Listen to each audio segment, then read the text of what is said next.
This is Harriet Westmore with the Women in Public Safety Podcast. I am your host and producer, and I wanted to say happy Saturday. This is episode number 9. But before I get into today's interesting topic, I want you to hit that like and subscribe button if you are watching by YouTube, if you're listening to it by Spotify, iHeart. Please subscribe and share this episode for the podcast itself to anyone that you know that could who works in public safety and who are female. So with that being said, let me get into it. Today's episode is episode number 9, which is I thought it was an interesting topic I wanted to discuss today, and it's called the history of women in public safety professions, how we have evolved and what still needs to be done, and if there's what opportunities we have for growth. So I'm going to be reading some topics off of my notes. So if you see me looking down, for those who are watching me by YouTube, I apologize that I'm reading some of the notes that I have written when I was doing the research for this podcast particular episode. So I found it interesting that women working in public safety, it goes all the way back to the early to late 19th and 20th century. Earliest being 1845, when a woman named Marie Owens, who was hired by the Chicago Police Department, she was the actual first recorded female law enforcement officer in the country, as being recognized as an officer. But her role, as women was back in the day, was basically dealing with issues when it came to women and children, probably more of a social worker type issues, such as uh, children who are unruly, children who need to be removed from the home. Um, those are the type of incidents and issues that women, particularly Miss Owens, was assigned to take care of. However, moving up a little bit, fast forward a little bit, in 1910, there was a woman named Alice Stebbins Wells.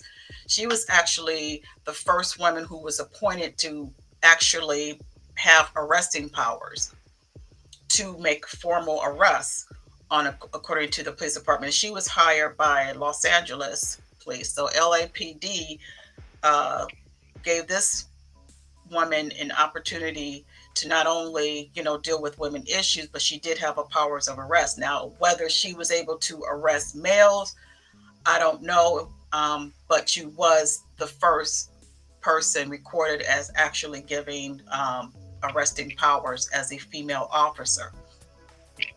Fast forward into the mid 20th century, during World War II, um, while men had to vacate, leaving their posts as police officers to fight in the war, women stepped in and filled those positions, while men was drafted and off, serving their country in World War II. And even after the war, more women wanted to, continue on having these positions as police officers in working in the police departments. But again, I'm sure and it is noted that their roles were very limited. You didn't see female walking, doing full field patrol. They were basically behind the desk, um, doing the administrative work. But they were still considered police officers because they were hired by the police department. Um, Also, during the civil rights movement, however, and this is within the 60s and 70s, uh, the laws did start evolving and changing to where the Civil Rights Act helped dismantle legal barriers, allowing women to take more diverse roles in law enforcement. Um, at that point, women were allowed to go on certain calls. Again, more domestic type issues, related incidents. Still as a social worker, but they were um, allowed to be out in the field. I can remember, and I'm telling my age, those who in the audience may or may not know, if you're over 45, over 50, you would remember this show called Dragnet. Um, I remember watching Dragnet, and this, the female officers that they would show on the show, they were typically, women, and they had their uniforms were, a skirt and heels. So obviously, they weren't out in the field or doing foot patrol or in the community. They were basically, just like there's the actual their male officers, co-workers. They were more like their secretaries. And I've always thought that was, well, how come she's called policewoman so and so, but yet she's really not, because she's not out in the field. She's not, you know, doing anything but being a secretary.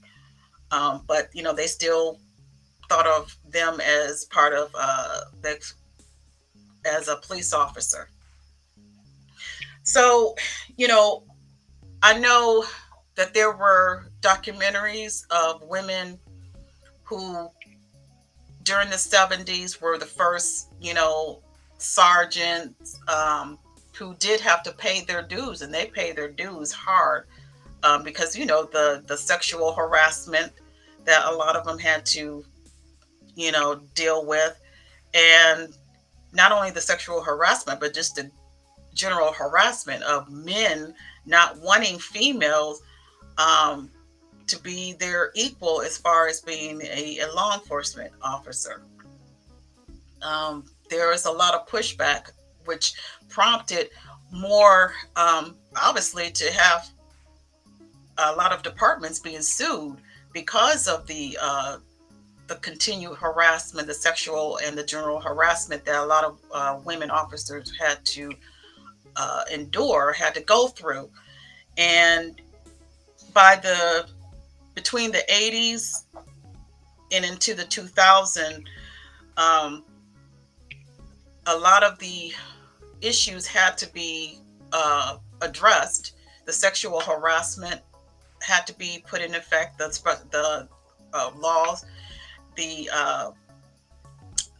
FMLA, family leave, and that's during the if a woman officer was pregnant, they were entitled to have a leave of absence while they're having their going through their maternity leave. That was something that had to be fought for, because they weren't, they were looked at, well, you as a female, you know, you want to be an officer, but you can't, take off to be with your newborn or children or whatever, with your family or whatever. So again, all that had to be, a policy had to be put in place, protect, to give women the opportunity. Yeah, we're officers, but we're also women as well, and we are entitled to have those uh, type of benefits for us to still, we still want to be officers, and we're still good officers, but we're also, have a right to have children as well. So, that again had to be fought. And during the time through the 80s and up into the 2000s, more and more women became, moving up in rank. I know when I worked in, Charlotte Mecklenburg Police Department during, let's see, from 93, 92, 93 up until 96, before I went to other positions. I think the highest rank at that time was a female, and she was at that time was a major, and that was the highest. She was the highest uh, rank officer in the department, and she was a major. I'm pretty sure now. I'm sure that's there may be I'm not sure if there is a might be a deputy chief now, female deputy chief, or I don't know if they've had a female chief of police. But at that time when I worked there, I was working in the records department. Um, the highest rank law enforcement officer at that time was a major. So it it's still a lot barriers that we still have to break down. Um, the highest rank, uh, as I was saying, was the first female chief of police. Was in let's see, in Portland, Oregon, and her name was Penny Harrington, and she became the first female chief of a major city like Portland. And from that point, and that was in 1985.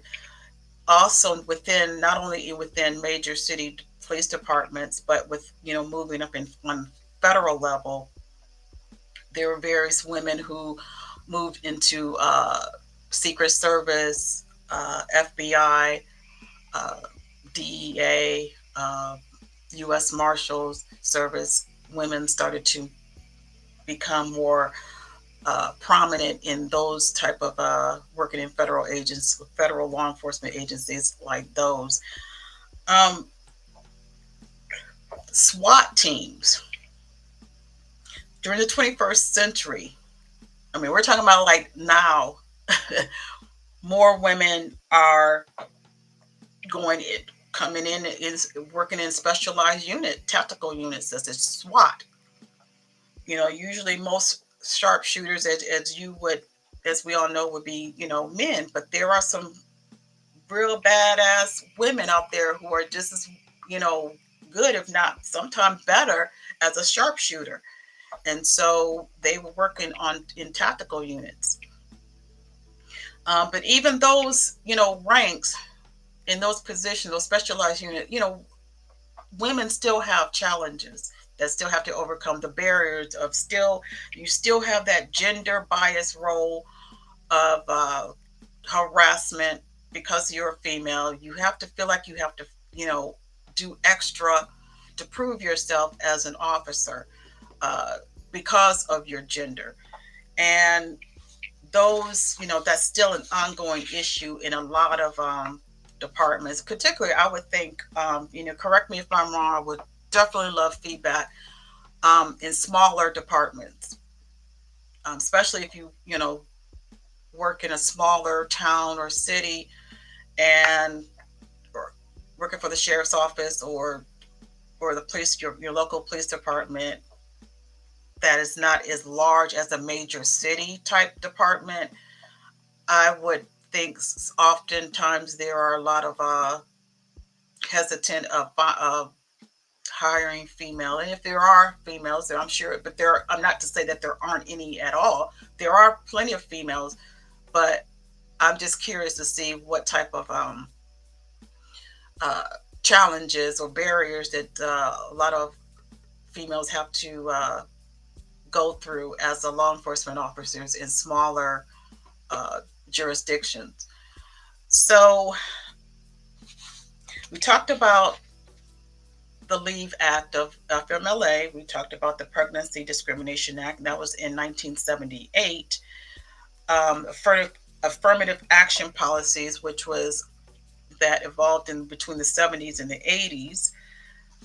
So let's talk about a little bit about the leadership training and opportunities and development that women now have. Um, a lot of agencies have recognized that a lack of women in leadership roles have a lot of agencies have implemented training for leadership for women, particularly to become leaders and supervisors in their agencies. There's also, you know, strives in a lot of policies and procedures to promote fairness and equality.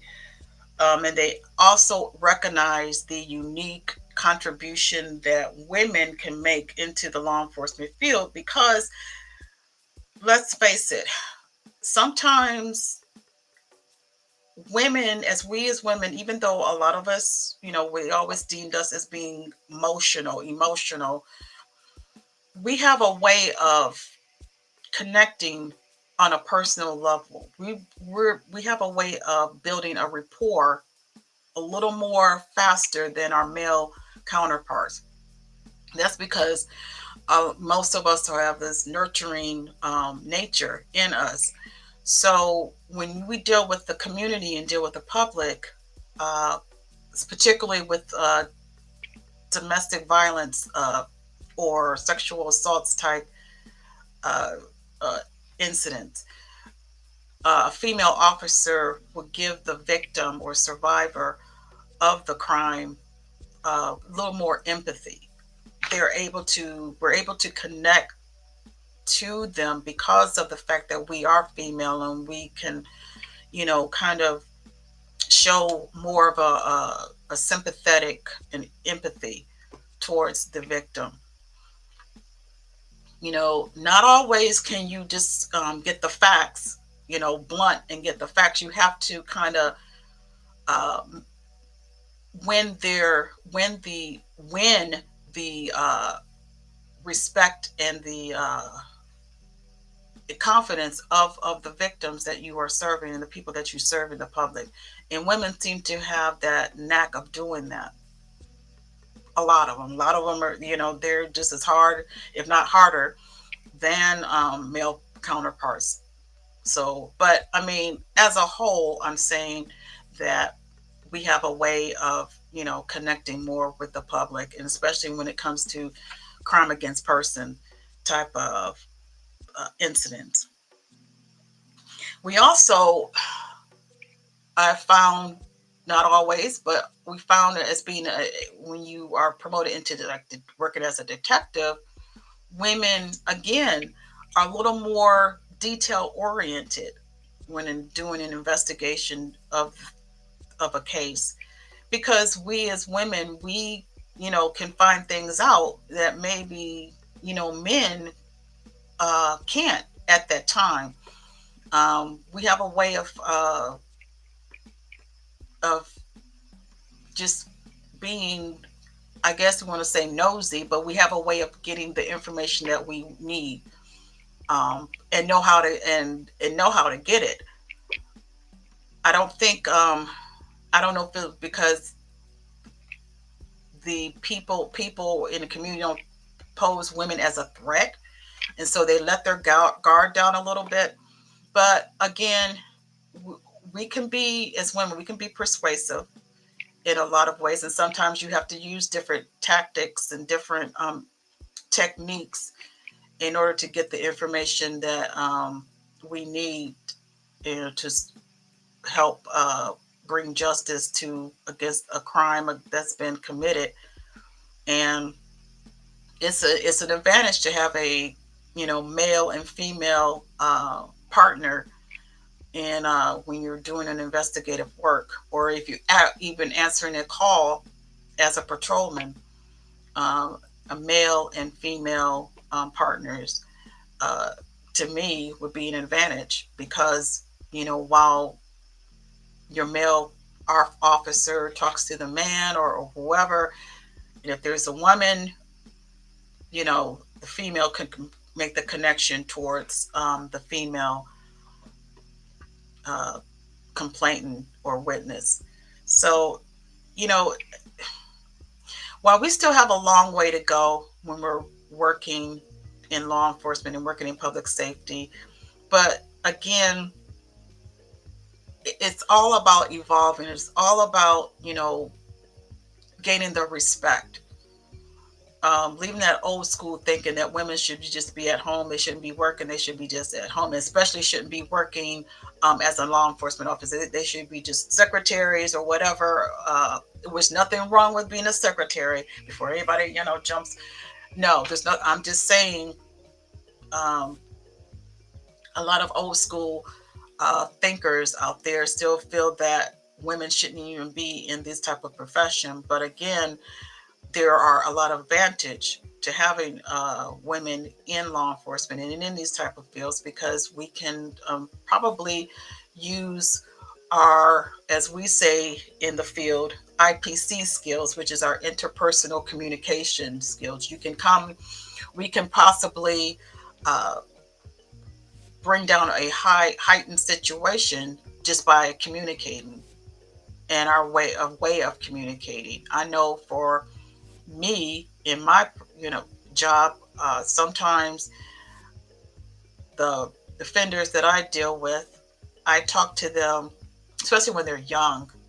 I talk to them like I would be their mom, and they appreciate that. And then they kind of like back off and kind of backpedal, and even though they want to have an attitude, and I talk to them, because a lot of them they're just young, and I don't want to say young and dumb, but young.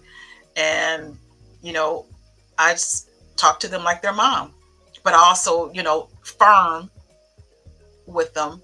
And I think, and, they look back and they look at me, and then they, you know, apologize. Oh, yes, ma'am, I'm sorry. I'm not trying to, I'm not mad at you. I'm just, mad at the body, you know, and so I just talk to them, and give them some, try to put a little bit of knowledge in them. And it sometimes helps. A lot of times it helped, and they appreciate that. I've had feedback from when especially when I was a corrections officer, and I worked in an all male prison. A lot of the inmates would say, I appreciate you you know talking to me, and you know I appreciate you treating me like I'm human instead of an inmate number. And and I never had problems with them after that. After they want to come with the attitude, but then when you come back at them and be fair, firm, and consistent, and then they'll kind of they'll backpedal and back down. So using effective communication oftentimes diffuses a lot of situations. And I think a lot of law enforcement officers, female law enforcement officers, have the opportunity of have uh, the gift of doing that. So with that being said, I just wanted to kind of give a kind of a history of